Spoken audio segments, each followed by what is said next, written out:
ಬಲಿ ತರಬೇಕು, ಜನಕ್ಕೆ ಉಪಕಾರ ಮಾಡಬೇಕು, ವಿಶೇಷವಾಗಿ ಯಾರೋ ತುಳಿಯದ ಹಾದಿನ ತುಳಿಬೇಕು ಅಂತ. ಅದು ಅಂದ್ರೆ ಒಬ್ಬ ಮನುಷ್ಯ ಹುಟ್ಟಿದ್ಮೇಲೆ ಏನಾದ್ರೂ ಸಾಧಿಸ್ಬೇಕಲ್ರಿ, ಏನು ಸಾಧಿಸ್ಬೇಕು, ಲೋಕಕ್ಕೆ ಏನೋ ಒಂದು ಉಪಕಾರ ಮಾಡಬೇಕು.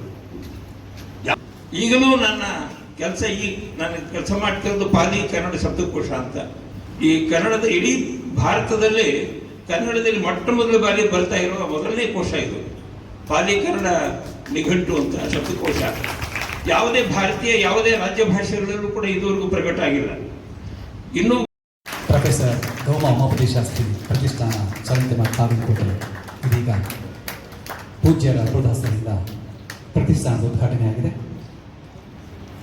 ಗೌಮ ಉಮಾಪತಿ ಶಾಸ್ತ್ರಿಗಳ ಭಾವಚಿತ್ರ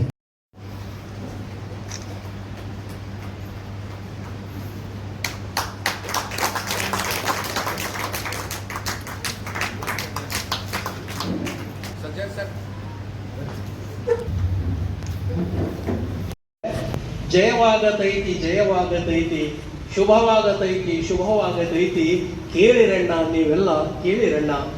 ಕೆಟ್ಟ ಕಾಲ ಕಳೆದು ಒಳ್ಳೆ ಕಾಲ ಬರ್ತೈತಿ, ಬಡತನ ಹೋಗಿ ಸಿರಿತನ ಬರ್ತೈತಿ, ಕೆಲಸವಿಲ್ಲದವರಿಗೆ ಕೆಲಸ ಸಿಗತೈತಿ, ರಾವಣ ರಾಜ್ಯ ಅಳಿದು ರಾಮರಾಜ್ಯ ಆಗುತ್ತೈತಿ, ಸರ್ವರಿಗೂ ಸುಖ ಶಾಂತಿ ಸಿಗತೈತಿ, ಹಾಳು ಹಂಪೇಲಿ ಮತ್ತೆ ಹೊನ್ನ ಮಳೆ ಆಗತೈತಿ, ಕತ್ತಲ ಕರಗಿ ಬೆಳಕು ಹರಿದು ಬರತೈತಿ, ಮತ್ತ ಕಾವೇರಿಯಿಂದ ಗೋದೆವರೆಗೆ ಸಿರಿಗನ್ನಡ ಮೆರಿತೈತಿ, ಬಾದಾಮಿಯ ಕಲ್ಬಂಡೆ ಕೂಡಿ ಕರಿತೈತಿ, ಅರಭಟ್ಟನ ಆರ್ಭಟ ಕೇಳಿ ಬರ್ತೈತಿ, ಕಿತ್ತೂರ ರಾಣಿ ಕುದುರೆ ನೆಗೆದು ಕೆನಿತೈತಿ. ಹೀಗೆ ಆ ಪದ್ಯದ ಸಾಲು ಕೊನೆಗೆ ಅವ್ರು ಹೇಳ್ತಾರೆ, ಕೊನೆಯ ಸಾಲುಗಳಲ್ಲಿ ಬರೀತಾರೆ, ಜಗವೆಲ್ಲ ಎದ್ದಾಗ ಮಲಗುವ ಮುನಿಗಳು ನಾವು, ಜಗವೆಲ್ಲ ಮಲಗಿರೆ ಕಣ್ಣುಜ್ಜುವ ದೀರ್ಘಸೂತ್ರಿಗಳು ನಾವು, ಇರಾನು ಕತ್ತಿ ಮಸೆದು ಕಾದುತೈತಿ, ರೂಸು ಮತ್ತೆ ಚಂದಪ್ಪನಂತ ಹಾರುತೈತಿ, ನಮಗೇನು ಬೆಳಗಾಗಿಲ್ಲ ಮೊಗ್ಗುಗತ್ತಲೆ ಇನ್ನು, ಮುಂಜಾವಿನ ತಂಗುಳು ನಿದ್ದೆ ಬಲುಚನ್ನು, ರಗ್ಗು ಹೊತ್ತು ಗಡಲು ಮಲಗುವ ಬನ್ನಿ, ಎಚ್ಚರಾಗುವ ಹುಚ್ಚು ಬೇಡ ಎನ್ನಿ ಅಂತ. ಬಹುಶಃ ಆ ಇರಾನು ಕತ್ತಿ ಮಸೆದು ಕಾಪ್ತೈತಿ ಅಂದ್ರೆ ಇವತ್ತು ನಡೆದಿರ್ತಕ್ಕಂಥ ಯುದ್ಧದ ಸನ್ನಿವೇಶವನ್ನ ನಮ್ಮ ಕಣ್ಮುಂದೆ ಸುಳಿತಕ್ಕಂಥ ಇಂಥ ಮಹಾನ್ ವ್ಯಕ್ತಿ ಶ್ರೀಯವರ ಪರಿಚಯವನ್ನು ಮಾಡಿಕೊಡೋದು ಎಷ್ಟು ಕಷ್ಟವೋ ಅಷ್ಟೇ ಕಷ್ಟ ನಮ್ಮ ಪ್ರೊಫೆಸರ್ ಮಲ್ಲೇಪುರಂ ಜಿ ವೆಂಕಟೇಶ್ ಅವರನ್ನು ಕುರಿತು ಅಭಿನಂದನಾ ಪರವಾದ ಮಾತುಗಳನ್ನು ಮಾತನಾಡೋದು ನನಗೆ ಸಂದಿಗ್ಧ ಸಂದರ್ಭವನ್ನು ನಮ್ಮ ಕಟಿಗಳಿ ಮಠ ಅವರು ತಂದು ಕೊಟ್ಟಿದ್ದಾರೆ. ಯಾಕಂದರೆ ಪ್ರೊಫೆಸರ್ ಮಲ್ಲೇಪುರಂ ಜಿ ವೆಂಕಟೇಶ್ ಅವರು ನನಗೆ 1997ರಿಂದ ಪರಿಚಿತರು. ವಸ್ತುಸ್ಥಿತಿಯನ್ನು ಹೇಳೋದಾದರೆ, ನಾನು ಕನ್ನಡ ವಿಶ್ವವಿದ್ಯಾಲಯಕ್ಕೆ ಪ್ರಾಧ್ಯಾಪಕನಾಗಿ ಸೇರಿಕೊಳ್ಳಲಿಕ್ಕೆ ಅವರೂ ಕಾರಣಕರ್ತರು, ಭಾಳ ಮುಖ್ಯವಾಗಿ. ಯಾಕಂದರೆ ಅವರು ಆಗಲೇ ಅಲ್ಲಿ ರೀಡರ್ ಆಗಿ ಸೇರಿಕೊಂಡಿದ್ರು. ಇದಕ್ಕೆ ಕಾರಣ ಹೊಸಪೇಟೆಯಲ್ಲಿ ಅವರ ಮನೆ ಮತ್ತು ನನ್ನ ಅಕ್ಕನ ಮನೆ ಒಂದೇ ಕಡೆ. ಪೂಜ್ಯರಿಗೆ ಹೇಳಿದರು ಅವರು ಬೆಳಗ್ಗೆ, ನಮ್ಮ ಶ್ರೀಮತಿಯವರು ಭವಾನಿ ಅಕ್ಕನವರು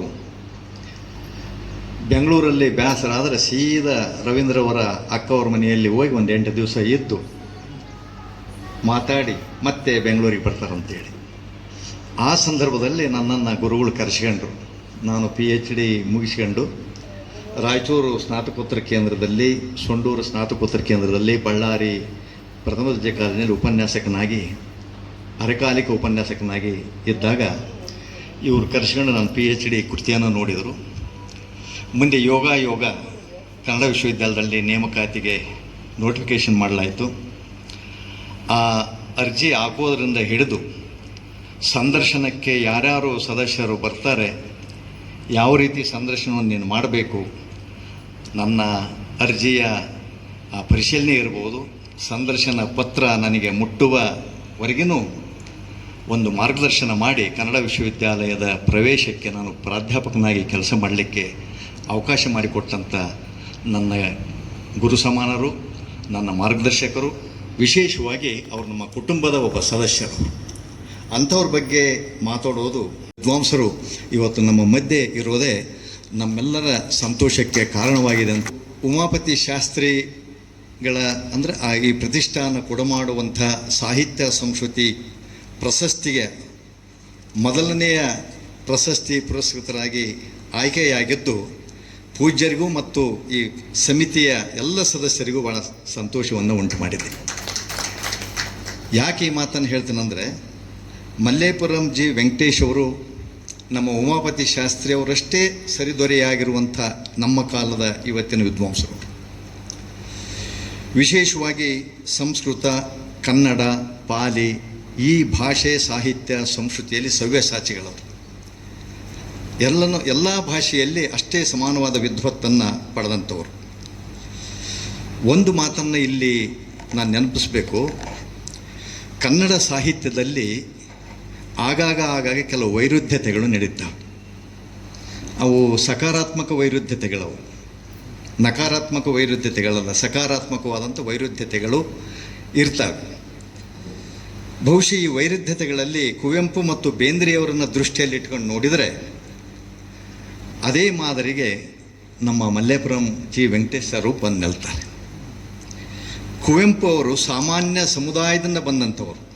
ಅವರೇನು ಸಂಸ್ಕೃತವನ್ನು ಕಲಿತಂಥ ಮನೆತನದಿಂದ ಬಂದವರಲ್ಲ, ಸಾಮಾನ್ಯ ಒಕ್ಕಲು ಮನೆತನದಿಂದ ಬಂದಂಥ ಒಬ್ಬ ಕುವೆಂಪು ಹಳೆಗನ್ನಡ ಕಾವ್ಯಗಳನ್ನು ಅಧ್ಯಯನ ಮಾಡೋ ಮೂಲಕ ಸಂಸ್ಕೃತದ ಒಬ್ಬ ಭಾಷೆ ಅಥವಾ ಸಾಹಿತ್ಯಕ್ಕೆ ಅಂತ ಒಂದು ಮಹಾಕಾವ್ಯ ಬರೆಯುವಂಥ ರೀತಿಯಲ್ಲಿ ಬೆಳೆಯೋದು ಒಂದು ವೈರುಧ್ಯತೆ. ಆದರೆ ಬೇಂದ್ರೆ ಅಂಥವರು ಸಂಸ್ಕೃತ ಮೂಲದಿಂದಲೇ ಬಂದಂಥವ್ರು, ಮನೆತನದಲ್ಲೇ ಬಂದಂಥವ್ರು, ವೈದಿಕ ಮನೆತನದಲ್ಲಿ ಬಂದಂಥ ಬೇಂದ್ರೆಯವರು ಒಂದು ಜಾನಪದದ ಧಾಟಿಯಲ್ಲಿ ದೇಶಿ ನೆಲೆಯಲ್ಲಿ ಅವರ ಹೆಸರನ್ನು ಮಾಡ್ತಾರೆ. ಇವು ಎರಡೂ ವೈರುಧ್ಯತೆಗಳು. ಹಾಗಾಗಿ ಇದು ಯಾಕೆ ಕಾರಣ ಆಗ್ತದೆ ಅಂದರೆ ಅವರ ಪ್ರಯತ್ನ ಮತ್ತು ಸಾಧನೆಯಿಂದ ಇದು ಸಾಧ್ಯ ಆಗ್ತದೆ ಎಲ್ಲರಿಗೂ ಕೂಡ. ಹಾಗೆ ಸಾಮಾನ್ಯ ಒಬ್ಬ ದಫೇದಾರ್ ಮನೆತನದಿಂದ ಬಂದಂಥ ಮಲ್ಲೇಪುರಂ ಅವರು, ದಫೇದಾರ್ ಗಂಗಯ್ಯ ಮತ್ತು ವೆಂಕಟಮ್ಮ ದಂಪತಿಗಳಿಗೆ ಮಲ್ಲೇಪುರಂ ವೆಂಕಟೇಶ್ ಅವರು ಒಬ್ಬ ಸಾಮಾನ್ಯ ಮನೆತನದಿಂದ ಬಂದಂಥ ಅವರು ವಿದ್ವಾನ್ ಎಸ್ ವಿ ರಾಮಸ್ವಾಮಿ ಅಯ್ಯಂಗಾರ್ ಅವರ ಪ್ರೀತಿಯ ಶಿಷ್ಯರಾಗಿ, ಯಾಕಂದರೆ ಆ ಕಾಲಕ್ಕೆ ಇಂಥವ್ರನ್ನ ಹತ್ರ ಕರ್ಕೊಳೋದು ಭಾಳ ಕಷ್ಟ, ಆದರೂ ಕೂಡ ಇವರ ಆಸಕ್ತಿಯನ್ನು ನೋಡಿ ಅವರು ಎಸ್ ವಿ ರಾಮಸ್ವಾಮಿ ಅಯ್ಯಂಗಾರ್ ಇರ್ಬೋದು, ವಿದ್ವಾನ್ ಬಿ ವೆಂಕಟರಾಮ ಭಟ್ಟ ಅವರು ಇರ್ಬೋದು, ಅಥವಾ ಅವರ ಬೆಳೆದದ್ದೇ ನಮ್ಮ ಸಿದ್ಧಗಂಗಾ ಮಠದಲ್ಲಿ, ಆ ಪರಿಸರದಲ್ಲಿ. ಹೀಗಾಗಿ ಅಲ್ಲಿ ಕನ್ನಡ ಪಂಡಿತ ಮತ್ತು ಸಂಸ್ಕೃತ ಅಲಂಕಾರ ವಿದ್ವತ್ತುಗಳನ್ನು ಗಳಿಸಿದ್ದೈತಲ್ಲ, ಅದು ಈ ಹೊತ್ತಿನ ಕರ್ನಾಟಕದಲ್ಲಿ ಬಹುದೊಡ್ಡ ವಿದ್ವಾಂಸರಾಗಿ ರೂಪುಗೊಂಡದ್ದೈತಲ್ಲ, ಇದು ಒಂದು ನಮ್ಮ ಕಾಲದ ಇದೊಂದು ವೈರುಧ್ಯತೆ. ಅದಕ್ಕೆ ಕಾರಣ ಅವರ ನಿರಂತರವಾದ ಅಧ್ಯಯನ, ಸಾಧನೆ, ವಿನಯ, ವಿದ್ವತ್ತು ಅನ್ನುವಂಥದ್ದನ್ನು ನಾವ್ಯಾರೂ ಕೂಡ ಮರಿಬಾರ್ದು. ಹೀಗಾಗಿ ಮುಂದಿನ ಈ ತಲೆಮಾರಿಗೆ ಅವರು ಮಾದರಿಯಾಗಿ ನಿಂತಂಥ ಒಬ್ಬ ಪ್ರಾಧ್ಯಾಪಕರು. ತನ್ನ ಪಾಡಿಗೆ ತಾನು ಕೆಲಸ ಮಾಡಿದರೆ ಏನೆಲ್ಲ ಸಾಧಿಸ್ಬೋದು ಅನ್ನಲಿಕ್ಕೆ ಅವರು ನಮಗೆ ಜೀವಂತ ನಿದರ್ಶನ, ಭಾಳ ಮುಖ್ಯವಾಗಿ. ಯಾಕಂದರೆ ಎಂದೂ ಅವರು ಆಡಂಬರವಾಗಿ ತಮ್ಮ ವಿದ್ವತ್ತನ್ನು ತೋರಿಸ್ಕೊಂಡವರಲ್ಲ, ತಾವು ಮಾಡಿದ ಕೆಲಸವನ್ನು ಪ್ರದರ್ಶನ ಮಾಡಿಕೊಂಡವರಲ್ಲ. ಆ ಕಾರಣದಿಂದ ಹೆಬ್ಬಗೂಡಿನಂಥ ಒಂದು ಗ್ರಾಮಾಂತರ ಪ್ರದೇಶದಲ್ಲಿ ಹುಟ್ಟಿದಂಥ ಒಬ್ಬ ವ್ಯಕ್ತಿ ಕರ್ನಾಟಕ ಸಂಸ್ಕೃತ ವಿಶ್ವವಿದ್ಯಾಲಯದ ಸಂಸ್ಥಾಪಕ ಕುಲಪತಿ ಆಗೋದು ಅಂದರೆ ಅದೇ ನಮ್ಮ ನಾಡಿನ ಚರಿತ್ರೆಯಲ್ಲಿ ದಾಖಲಿಸಬೇಕಾದಂಥ ಈ ವಿಷಯ.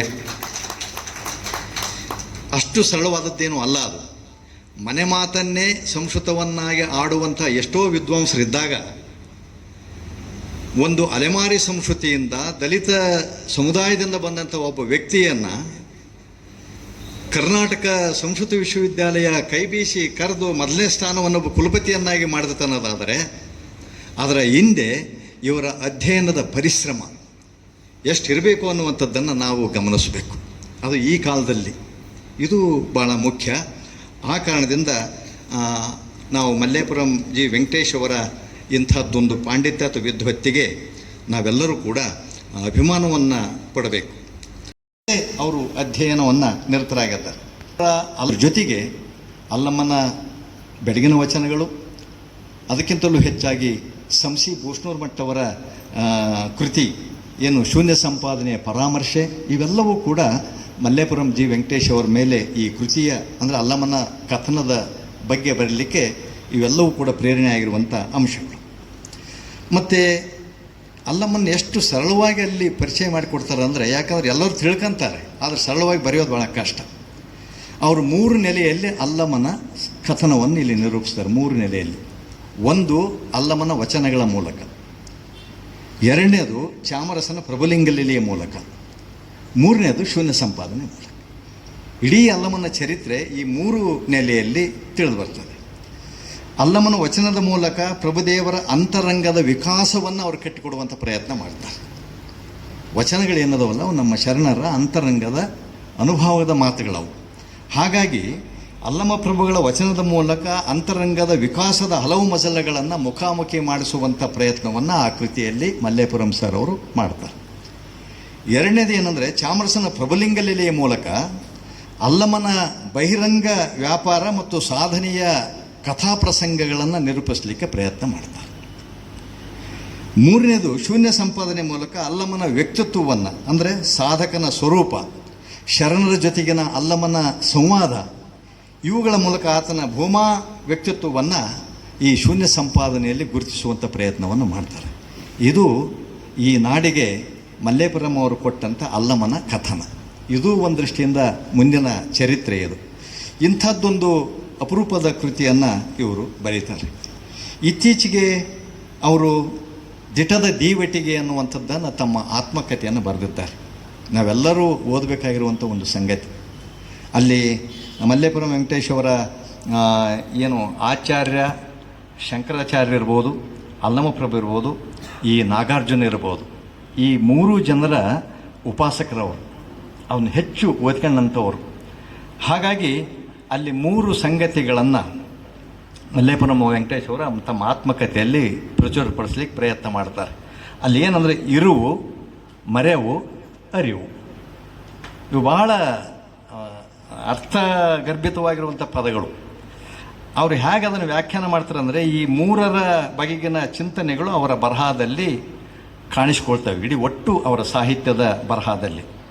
ಮುಖ್ಯವಾಗಿ ಅವರ ಆತ್ಮಕಥನ ಈ ದಿಟದ ದೀವಟಿಗೆ ಅನ್ನುವಂಥದ್ರಲ್ಲಿ ಇದ್ರ ಬಗ್ಗೆನ ಅವ್ರು ಚರ್ಚೆ ಮಾಡೋದು. ಇರುವಿನ ಬಗ್ಗೆ, ನಮ್ಮ ಮರುವಿನ ಬಗ್ಗೆ ಮತ್ತು ನಮ್ಮ ಅರಿವಿನ ಬಗ್ಗೆ ಸಂಕ್ಷಿಪ್ತವಾಗಿ ಇದರ ಇಡೀ ಕೃತಿಯಲ್ಲಿ ಅವರು ವ್ಯಕ್ತಪಡಿಸ್ತಾರೆ.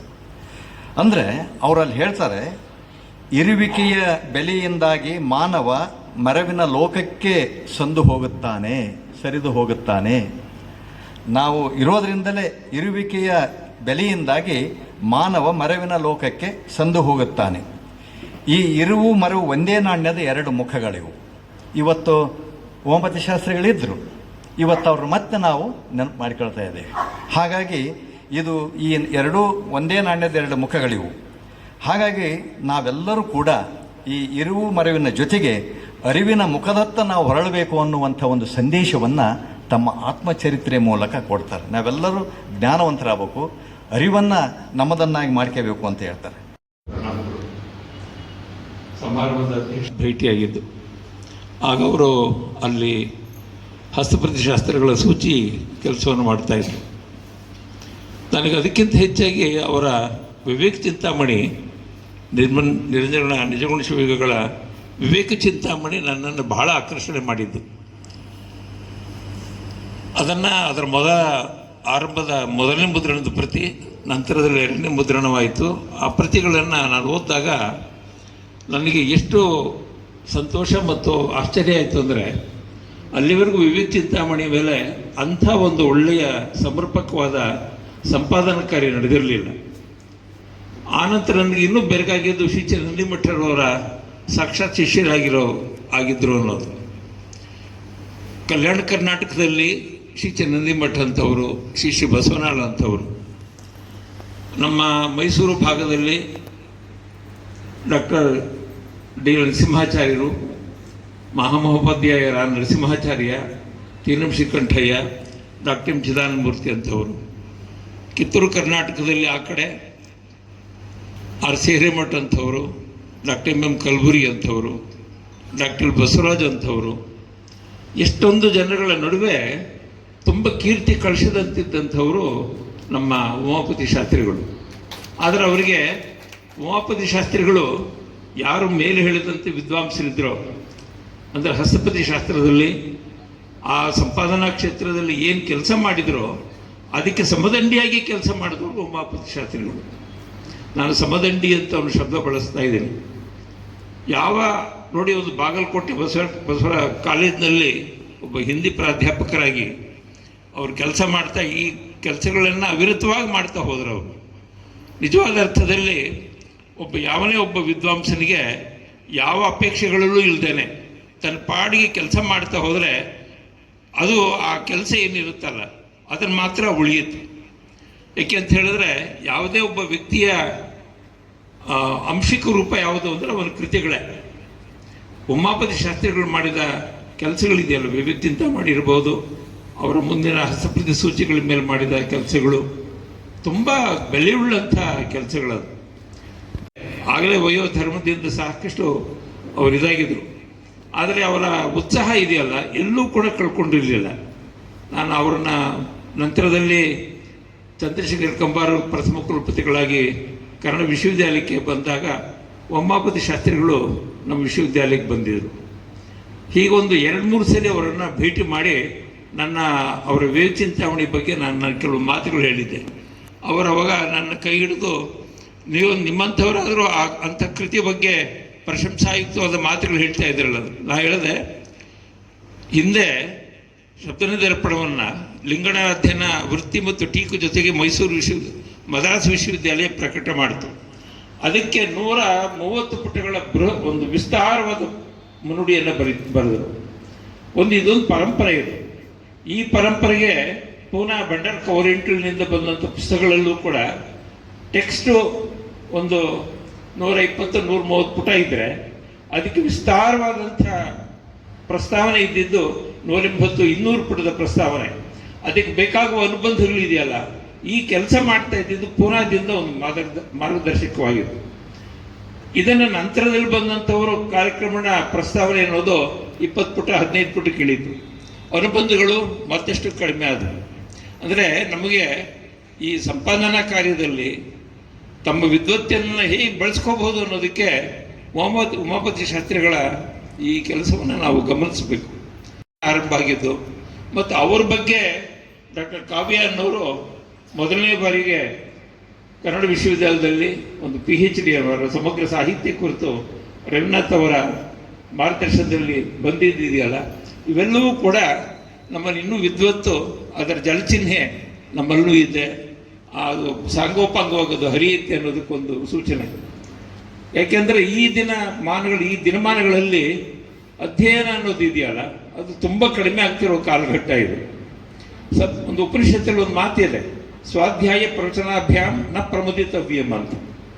ಸ್ವಾಧ್ಯಾಯ ಮತ್ತು ಪ್ರವಚನ ಇದೆಯಲ್ಲ ಅದನ್ನು ಯಾವತ್ತೂ ಬಿಡ್ಕೊಡ್ದು ಅಂತ. ಒಬ್ಬ ವಿದ್ವಾಂಸನಿಗೆ ಇರಬೇಕಾದದ್ದೇ ಅನ್ನೋದು ಸತತವಾದ ಸ್ವಾಧ್ಯಾಯ ಇರಬೇಕು, ಅಧ್ಯಯನ ಮಾಡ್ತಿರಬೇಕು. ತಾನು ಅಧ್ಯಯನ ಮಾಡಿದ್ದನ್ನು ತನ್ನ ಅಂತ್ಯವಾಸಿಗಳ ಜೊತೆಗೆ, ಅಂತ್ಯವಾಸಿ ಅಂದರೆ ಶಿಷ್ಯರು ಅಂತ, ಅಥವಾ ತನ್ನ ಸ್ನೇಹಿತರು, ಅಥವಾ ಇದನ್ನು ತಿಳುವಳಿಕೆಗಳ ಜೊತೆಗೆ ಸಂವಾದವನ್ನು ಮಾಡ್ತಾನೆ ಇರಬೇಕು, ಅವ್ರ ಜೊತೆ ಚರ್ಚೆ ಮಾಡ್ತಾ ಇರಬೇಕು.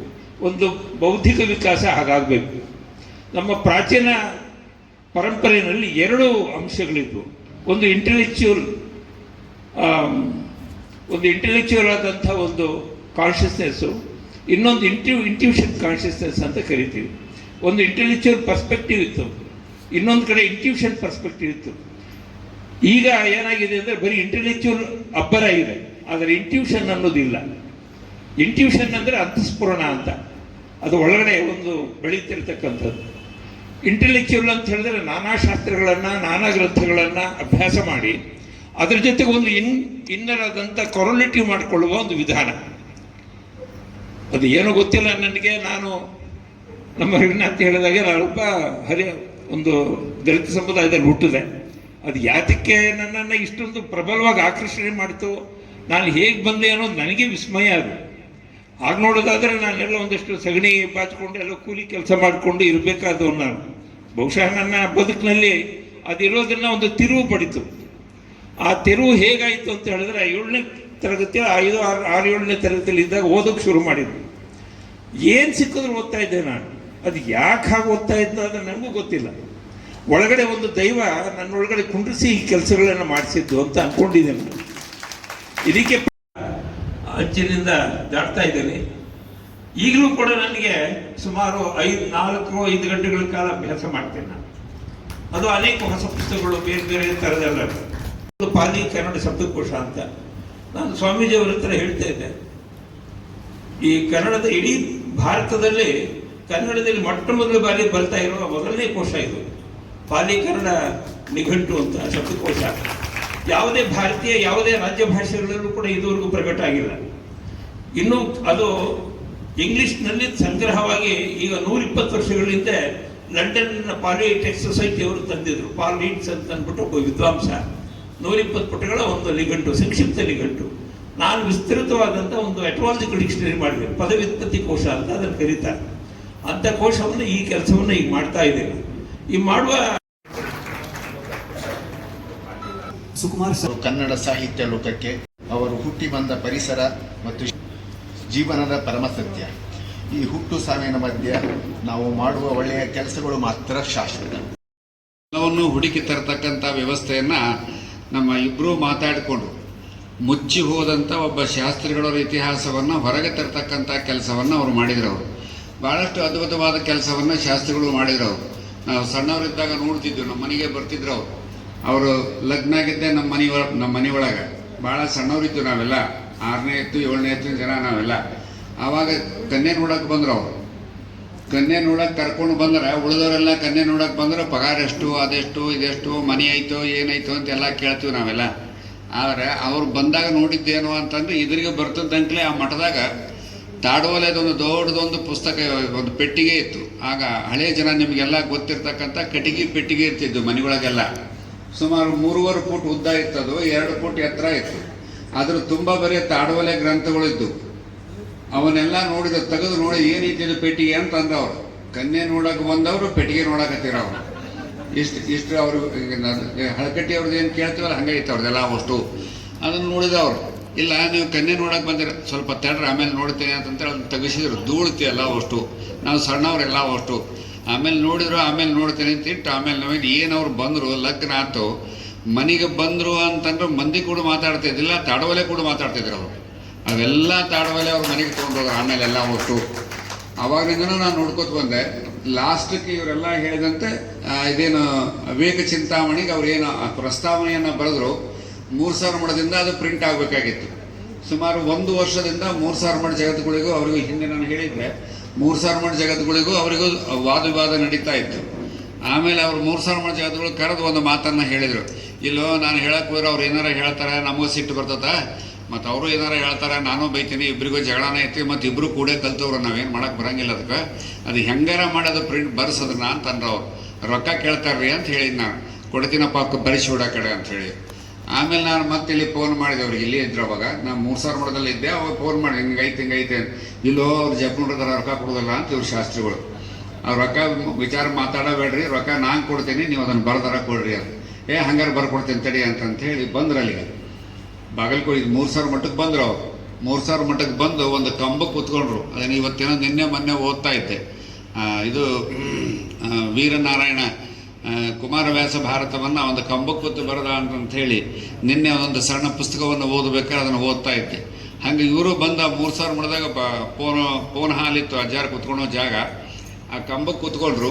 ಒಂದು ತೆಕ್ಕಿ ಕೊಡು ಅಂತ ಹೇಳಿದರು. ತೆಕ್ಕಿ ಕೊಟ್ಟೆ. ಅವ್ರಿಗೆ ಹೇಳಿದ್ರು 12 ಗಂಟೆಗೆ ಒಂದು ಕಪ್ ಚಹಾ ಕೊಡು ನನಗೆ, ಮಧ್ಯಾಹ್ನ ರಾತ್ರಿ 1 ಗಂಟೆಗೆ, ಅದೇ 2 ಗಂಟೆಗೆ 3 ಗಂಟೆಗೆ ಒಂದು ಕಪ್ ಚಹಾ ಕೊಡು, ನೀನು ಮಾತ್ರ ಎಲ್ಲಿ ಹೋಗಿಲ್ಲ, ಇಲ್ಲೇ ಇರ್ಬೇಕಂತ ಹೇಳಿದರು. ಇರ್ತೀನಿ ರೀ ಅಂತ ಹೇಳಿದೆ ನಾನು. ಆ ಪ್ರಕಾರನೇ ಕೊಟ್ಟೆ. ಅವರು 10 ಗಂಟೆಗೆ ಏನು ಬರೆಯಕ್ಕೆ ಕೂತ್ಕೊಂಡ್ರು. ಬೆಳಗಿನ ಜಾವ 5 ಗಂಟೆಗೆ ಮಲ್ಲೇಶ್ವರಂ ಸರ್ ಹೇಳಿದಂಗೆ ಅಷ್ಟು ಪ್ರಸ್ತಾವನೆ ಮುಗೀತು. ಸ್ವತಃ ಅವ್ರು ಇದ್ರಿಗೆ ನಾ ಇದ್ದೆ, ಅಲ್ಲೇ ಇದ್ದೆ ನಾನೆಲ್ಲ ಒಟ್ಟು. ಅದು ಹೇಳಿದ್ರಿ 200 ಪುಟ ಅಂತ ಏನೋ ಹೇಳಿರೋದು. ಅದನ್ನು ಓದಿ ಆಮೇಲೆ ಜಗತ್ತುಗಳಿಗೆ ಹೇಳಿ ನಾನು ಹೋಗಿ ಬೆಳಗ್ಗೆ ಅವ್ರು 6 ಗಂಟೆಗೆ ವಾಕಿಂಗ್ ಹೋಗಿ ಬಂದ ಕೂಡಲೇ ಹೇಳಿದೆ. ಮುಗಿದ್ರ ಬುದ್ಧಿ ಎಲ್ಲ ಬರೆದಿಟ್ಟು ಮುಗಿದ್ರು, ಅಷ್ಟು ಜಲ್ದಿ ಮುಗಿದ್ರು. ರಾತ್ರಿ ಮಲ್ಕೊಂಡೆ ಎಲ್ರಿ ಎಲ್ಲ ಬರೆದಿಟ್ಟಾರೆ ಅಂತ ಹೇಳಿ ನಾನು. ಆಮೇಲೆ ಅವ್ರಿಗೂ ಮಾತಾಡಿದ್ರು. ಮಾತಾಡಿದ್ಮೇಲೆ ಇಲ್ಲೋ ತಮ್ಮ ನಾನು ಇದನ್ನು ತೊಗೊಂಡು ಹೋಗ್ತೀನಿ, ತೊಗೊಂಡೋಗಿ ಬಾಗಲಕೋಟೆ ತೊಗೊಂಡೋಗಿ ಪುಟ್ನ ಆಮೇಲೆ ಅವ್ರಿಗೆ ಕೊಡ್ತೀನಿ ಅಂತ 2 ದಿವಸ ಬಂದು ಕೊಟ್ಟರು. ಅದನ್ನು ಪ್ರಿಂಟ್ ಮಾಡಿ ಉದ್ಘಾಟನೆ ಮಾಡಿಸಿದ್ವು.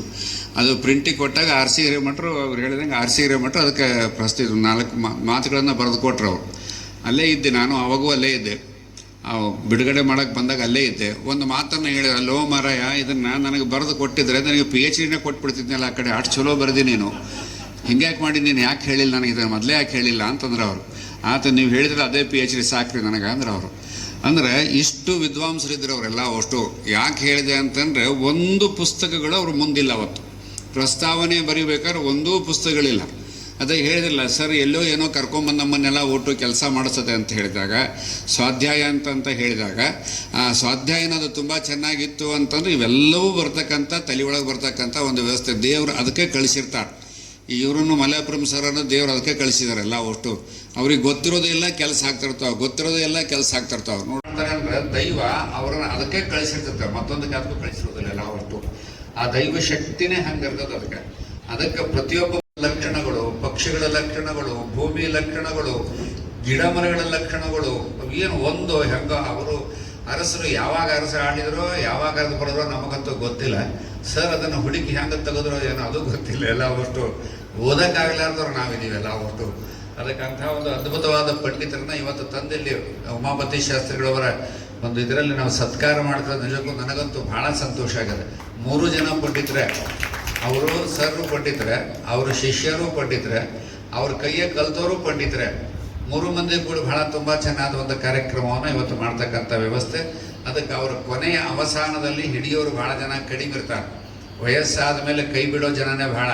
ನಮಗೆ ಗೊತ್ತಿಲ್ಲ, ನಿಮಗೆ ಗೊತ್ತಿಲ್ಲ, ಖರ್ಚಾಗತ್ತೆ, ಅದಾಗತ್ತೆ, ಇದಾಗತ್ತೆ ಅಂತ ಬಿಡೋರೇ ಬಹಳ ಜನ ಇರ್ತಾರೆ. ಆದರೆ ಅವ್ರ ವಯಸ್ಸಾದ ಮೇಲೆ ಸಂಪೂರ್ಣವಾಗಿ ಅವರ ಕೊನೆಯ ಉಸಿರಿರೋವರೆಗೂ ಹಿಡ್ಕೊಂಡವ್ರು ಯಾರು ಅಂತಂದ್ರೆ ಅನಂತಪುರ ಸ್ವಾಮಿಗಳು. ಅದಕ್ಕೆ ಅನಂತಪುರ ಸ್ವಾಮಿ ಇವತ್ತು ಯಾಕೆ ನಾನು ಈ ಕಾರ್ಯಕ್ರಮಕ್ಕೆ ಕರೆಸಿದೆ ಅಂತಂದ್ರೆ, ಇದನ್ನು ಮಾಡೋರು ಬಹಳ ಜನ ಕಡಿಮೆ ಇರ್ತಾರೆ. ಉಪಯೋಗ ಮಾಡ್ಕೊತಾರೆ, ಉಪಯೋಗ ಮಾಡ್ಕೊಂಡು ಕೊನೆ ಕೈ ಬಿಟ್ಬಿಡ್ತಾರೆ ಎಲ್ಲ ಅಷ್ಟು. ಆದರೆ ಅದನ್ನು ಮಾಡಲಿಲ್ಲ ಪೂಜ್ಯರು. ಯಾಕಂದ್ರೆ ಮೊದಲು ಆ ಮಠಕ್ಕೆ ಆಗಿದ್ರು ಅಂತ ಹೇಳಿ ಕೊನೆಯ ಅವಸಾನ ಅವರು ಧರ್ಮಸ್ಥಳಕ್ಕೆ ಹೋಗಿ ಅದನ್ನೆಲ್ಲ ವ್ಯವಸ್ಥಿತವಾಗಿ ಮಾಡಿ, ಅದು ವಯಸ್ಸಾತು ಅಂತ ತಿರುಗಿ ಮತ್ತೆ ಮಠಕ್ಕೆ ಬಂದು ಮನೆಗೆ ಬಂದರೆ ಮಠದಲ್ಲಿ ಇಟ್ಕೊಂಡು ಸ್ವತಃ ಅವರಿಗೊಂದು ಮನೆಯನ್ನು ಕೊಟ್ಟು ದಿವಸ ಅವ್ರ ಯೋಗಕ್ಷೇಮವನ್ನು ಮಾಡಿಕೊಂಡು, ಅಂದರೆ ಅವರು ನಮ್ಮ ಮಠಕ್ಕೆ ಆದರು ಅಂತೇಳಿ ಯೋಗಕ್ಷೇಮ, ಡಾಕ್ಟ್ರು ಗೀಕ್ಟ್ರು ಎಲ್ಲರನ್ನೂ ಬಹಳ ಯೋಗಕ್ಷೇಮವನ್ನು ಮಾಡಿಕೊಂಡು ಇದಕ್ಕೆ ಕಾಪಾಡಿದವರು ಅನಂತಪುರ ಸ್ವಾಮಿಗಳು. ಅದಕ್ಕೆ ಅವರ ಸ್ಮರಣೆ ಮುಂದುವರಿಯುವಂತೆ ಮಾಡಿದಂಥ ಪೂಜ್ಯರಾದ ಶ್ರೀಮನ್ ನಿರಂಜನ ಜಗದ್ಗುರು ಪಂಚಮ ಶಿವಾಚಾರ್ಯರು ಅಂದರೆ ಬಹಳ ದೊಡ್ಡ ಸಂಸ್ಕೃತ ಪಂಡಿತರು. ಅವರಿಗೆ ಭಾಷಾಚಾರ್ಯ ಅಂತ ಅವರಿಗೆ ಕರೀತಾರೆ. ಉಪನಿಷತ್ತುಗಳಿಗೂ ಕೂಡ ವ್ಯಾಖ್ಯಾನವನ್ನು ಮಾಡಿದಂಥ ಒಂದು ಅಪರೂಪದ ಶ್ರೀಗಳವರು, ಜಚನಿಯವರ ಗುರುಗಳವರು. ಅವರು ಇವರನ್ನು ಗುರುತಿಸ್ತಾರೆ, ಉಮಾಪತಿ ಶಾಸ್ತ್ರಿಗಳನ್ನು. ಆನಂದಪುರ ಮಠದ ಲಿಂಗೈಕ್ಯ ಜಗದ್ಗುರು ಸಚ್ಚಿದಾನಂದ ಮಹಾಸ್ವಾಮಿಗಳವರು ಇವ್ರನ್ನ ಕಾಶಿಗೆ ಕಳಿಸಿದ್ರು. ಅನಂತಪುರ ಮಠದ ಉತ್ತರಾಧಿಕಾರಿಯಾಗಿ ಮಾಡಿಕೊಂಡ್ರು. ಬಹುಶಃ ಅವರೇ ಮುಂದುವರೆದಿದ್ರೆ ನಾವು ಉತ್ತರಾಧಿಕಾರಿ ಆಗೋ ಅವಶ್ಯಕತೆ ಬರ್ತಿರ್ಲಿಲ್ಲ, ಅವಕಾಶವೂ ಸಿಗ್ತಿರ್ಲಿಲ್ಲ. ಅದೇನು ಯೋಗ ನಮ್ಗೆ ಅವಕಾಶ ಇತ್ತು ಅಂತ ಕಾಣುತ್ತೆ. ಹಾಗಾಗಿ ಅವರಿಗೆ ಅವಕಾಶ ಲಭಿಸಲಿಲ್ಲ. ಇವತ್ತು ಕಾಶಿಗೆ ಹೋಗಿದ್ದು ಒಂದು ವಿಶೇಷನೇ. ಮಠದ ಆಶ್ರಯ ಸಿಕ್ತು, ಹೋದರು. ಆದರೆ ಅಲ್ಲೇ ಆದಂಥ ಅನಾಹುತ ಬಹುಶಃ ಸ್ವಾಮಿ ಆಗೋದನ್ನು ತಪ್ಪಿಸ್ತು. ಆಮೇಲೆ ಅವರು ಸಂಸಾರ ಗೃಹಸ್ಥ ಜೀವನಕ್ಕೆ ಅಡಿ ಇಟ್ಟರು. ಆಗ ಅನಂತಪುರ ಮಠದ ಸಂಬಂಧ ತಪ್ಪಿದ್ರೇನು ಬಿದ್ರೆ ದೊಡ್ಡ ಮಠದ ಸಂಬಂಧ ಸಿಕ್ತು. ನಮ್ಮ ಈ ಪೂಜ್ಯರ ಪೂರ್ವಾಶ್ರಮದ ಮಠ, ದೊಡ್ಡ ಮಠ, ಅಲ್ಲಿ ಅವಕಾಶ ಸಿಕ್ತು. ಆ ಸಂಬಂಧ ಬಂತು. ಅವರಿಗೆ ನೀಲಲೋಚನೆ ಅಂತ ಧರ್ಮಪತ್ನಿ ದೊರಕಿದ್ರು. ನೋಡಿ, ಅವೆಲ್ಲ ಯೋಗ. ನಂತರ ಬಾಗಲಕೋಟೆ ಬಸವೇಶ್ವರ ಸಂಸ್ಥೆಗೆ ಬಂದರು, ಪ್ರಾಧ್ಯಾಪಕರಾದರು, ನಿವೃತ್ತರಾದರು, ಮತ್ತೆ ಮೂಲ ಸ್ಥಾನಕ್ಕೆ ಬಂದರು, ಅನಂತಪುರ ಮಠಕ್ಕೆ ಬಂದರು. ಆದ್ರೂ ಆ ವ್ಯಕ್ತಿ ಸುಮ್ಮನೆ ಕೂಡುವಂಥ ಸ್ವಭಾವ ಅಲ್ಲ. ನೋಡಿ, ಅಲ್ಲಿ ಬಂದ ಮೇಲೆ ನಾನೊಂದು ಪ್ರಿಂಟಿಂಗ್ ಪ್ರೆಸ್ ಹಾಕಿದ್ರು, ಇಲ್ಲೇನೆ ಸುಕುಮಾರ ಪತ್ರಿಕೆ ತರ್ತಿದ್ರು. ಅದ್ರ ಜೊತೆಗೆ ಹೇಮಕೂಟನೂ ನಡೆಸ್ತಿದ್ರು ಅವರು, ಹೊಸಪೇಟೆ ಮಠದ್ದು. ಇವೆರಡರ ಜೊತೆಗೆ ಶಿವಮೊಗ್ಗ ಮಠಕ್ಕೆ ಬಂದಾಗ ನಮ್ಮ ಬೆಕ್ಕಿಂಕಲ್ ಮಠದಲ್ಲೇ ಅವರಿಗೆ ಪ್ರೆಸ್ ಹಾಕ್ಲಿಕ್ಕೆ ಅವಕಾಶ ಮಾಡಿಕೊಟ್ವಿ. ಆಗ ಅವರು ಚೆನ್ನುಡಿ ಎನ್ನುವಂಥ ಪಾಕ್ಷಿಕ ಪತ್ರಿಕೆಯನ್ನು ಶುರು ಮಾಡಿದರು. 15 ದಿವಸಕ್ಕೊಂದು ಪತ್ರಿಕೆ. ಆ ಪತ್ರಿಕೆ ಸಂಪಾದಕರು, ಲೇಖಕರು ಎಲ್ಲ ಯಾರಪ್ಪ ಅಂದರೆ ಉಮಾಪತಿ ಶಾಸ್ತ್ರಿಗಳು. ನಮ್ಮ ಪೂಜ್ಯರು ಹೇಳಿದಂಗೆ ಹೆಂಗೆ ಪ್ರಸ್ತಾವನೆ ಬೆಳ್ತನಕ ಬರೆದ್ರು ಹಂಗೆ ಆ ಪಾಕ್ಷಿಕ ಪತ್ರಿಕೆ ಇಡೀ 6 ಪುಟ 8 ಪುಟದ್ದು ಪತ್ರಿಕೆ ಇರ್ತಿತ್ತು. ಆ 8 ಪುಟವನ್ನು ಅವರೇ ಬರೀತಿದ್ರು. ಬೇರೆ ಲೇಖನಗಳಿಗೆ ಅವಕಾಶವಿರಲಿಲ್ಲ ಅಷ್ಟು. ಮತ್ತೆ ಆ ಚೆನ್ನುಡಿ ಪತ್ರಿಕೆಯನ್ನು ಓದಲಿಕ್ಕೆ ಇಷ್ಟು ಅಪೇಕ್ಷೆ ಪಡ್ತಿದ್ರು. ಅಲ್ಲಿ ಬರುವಂಥ ವಿಚಾರಗಳು ಇವೆಲ್ಲ ಬಹಳ ಅರ್ಥಪೂರ್ಣವಾದಂಥ ಸಂಶೋಧನಾತ್ಮಕವಾದಂಥ ಲೇಖನಗಳನ್ನು ಅವ್ರು ಬರೀತಾ ಇದ್ರು. ಆ ಪತ್ರಿಕೆ ಬಹಳ ಕಾಲ ನಡೀತಿದ್ವು, ಚೆನ್ನುಡಿ ಪತ್ರಿಕೆ. ಮಾಡಿದ್ರೆ 10 ಅಲ್ಲ ಇನ್ನೊಂದು 10 ಲಕ್ಷ ಕೊಡೋದು ಕೊಡ್ತಿದ್ರು. ಒಂದು 20 ಲಕ್ಷಕ್ಕೆ ಮಾರಿ ಆರಾಮಾಗಿರ್ಬೋದಿತ್ತು. ಆದ್ರೆ ಅವರು ಒಂದು ಮನಸ್ಸು ಮಾಡಲಿಲ್ಲ. ಬಹುಶಃ ಧರ್ಮಸ್ಥಳದ ಹೆಗಡೆಯವರು 1 ಲಕ್ಷಕ್ಕಾಗಿ ಅವ್ರು ಹೋಗ್ಲಿಲ್ಲ. ಅವ್ರು ಯಾಕೆ ಹೋದ್ರು ಧರ್ಮಸ್ಥಳಕ್ಕೆ ಅಂತಂದ್ರೆ, ಧರ್ಮಸ್ಥಳದ ಹೆಗಡೆಯವರು ಮನಸ್ಸು ಮಾಡಿದ್ರೆ ಇದನ್ನೆಲ್ಲ ರಕ್ಷಣೆ ಮಾಡ್ಲಿಕ್ಕೆ ಅವರ ಈ ಜೊತೆ ಕಂಡೀಷನ್ ನೀವು ಬರಬೇಕು ಅಂತ. ಇವ್ರು ಬಂದ್ರೆ ಅದನ್ನೆಲ್ಲ ಕಾಪಾಡ್ತಾರೆ ಅನ್ನೋ ಕಾರಣಕ್ಕೆ, ಸಂಶೋಧನೆ ಆಗ್ತದೆ ಅನ್ನೋ ಕಾರಣಕ್ಕೆ ಅವರು ಅಲ್ಲಿಗೆ ಹೋಗಿ ಮನಸ್ಸು ಮಾಡಿದ್ರು. ಹಾಗಾಗಿ ಅಲ್ಲಿ ಓದಿದ್ದು ಕೂಡ ಸಾರ್ಥಕವಾಯಿತು. ಅದಕ್ಕಿಂತಲೂ ಹೆಚ್ಚಿನ ಬೆಲೆ ಬಾಳುವಂತಹ ಒಂದು ಮ್ಯೂಸಿಯಂ ಯಾವುದಪ್ಪ ಅಂದ್ರೆ ಧರ್ಮಸ್ಥಳದ ಶ್ರೀ ಮಂಜುನಾಥೇಶ್ವರ ಸಂಸ್ಕೃತಿ ಸಂಶೋಧನಾ ಪ್ರತಿಷ್ಠಾನ. ಈ ಪ್ರತಿಷ್ಠಾನ ರೂಪಿತವಾಗಿದ್ದೇ ಉಮಾಪತಿ ಶಾಸ್ತ್ರಿಗಳಿಂದ. ಅದನ್ನಿಷ್ಟು ವ್ಯವಸ್ಥಿತವಾಗಿ ತೋರಿಸಿದ್ರು. ಆಮೇಲೆ ನಮ್ಮನ್ನು ಒಂದ್ಸಲ ಹೆಗ್ಡೆಯವ್ರು ಕರೆಸಿದಾಗ ಬನ್ನಿ ನೋಡ್ಬೇಕು ನೀವು ಇದನ್ನ ಅಂತೇಳಿ ಸ್ವತಃ ಅವರೇ ಬಂದು ಅದನ್ನ ಪರಿಚಯ ಮಾಡಿಗೆ ತೋರಿಸಿದ್ರು. ಅಂದ್ರೆ ಈ ರೀತಿ ಇದನ್ನು ಕಾಪಾಡಿದರು. ಬಹುಶಃ ನಾವು ಹಳಕಟ್ಟಿಯವ್ರ ಬಗ್ಗೆ ಕೇಳ್ತಿದ್ವಿ. ಹಳಕಟ್ಟಿಯವರು ವಚನ ಸಾಹಿತ್ಯವನ್ನು ಸಂಗ್ರಹ ಮಾಡಲಿಕ್ಕೆ ಎಲ್ಲಿ ಹೋಗ್ತಾರೆ ಅಲ್ಲಿ ಪೂಜಾ ದೇವರ ಮನೆಗಳಲ್ಲಿ, ಗುಡಿ ಗೂಡುಗಳಲ್ಲಿ ಇಟ್ಟು ಪೂಜೆ ಮಾಡುವಂತಹ ವಸ್ತ್ರದಲ್ಲಿ ಕಟ್ಟಿರುವಂತಹವುಗಳನ್ನ ಬಿಚ್ಚಿ ನೋಡಕ್ಕೆ ಅವರು ಅಪೇಕ್ಷೆ ಪಡ್ತಿದ್ರು. ಎಷ್ಟೋ ಮನೆಗಳಲ್ಲಿ ಅವ್ರಿಗೆ ಕೊಡ್ತಿರ್ಲಿಲ್ಲ. ಅದೆಷ್ಟು ಮಟ್ಟಿಗೆ ಪ್ರಚಾರ ಆಯ್ತು ಅಂದ್ರೆ ಹಳಕಟ್ಟಿಯವರನ್ನು ಪುಸ್ತಕದ ಕಳ್ಳ ಅಂತ ಹೆಸರು ಕರೆಯುವಷ್ಟು ಮಟ್ಟಿಗೆ ಆಯ್ತು.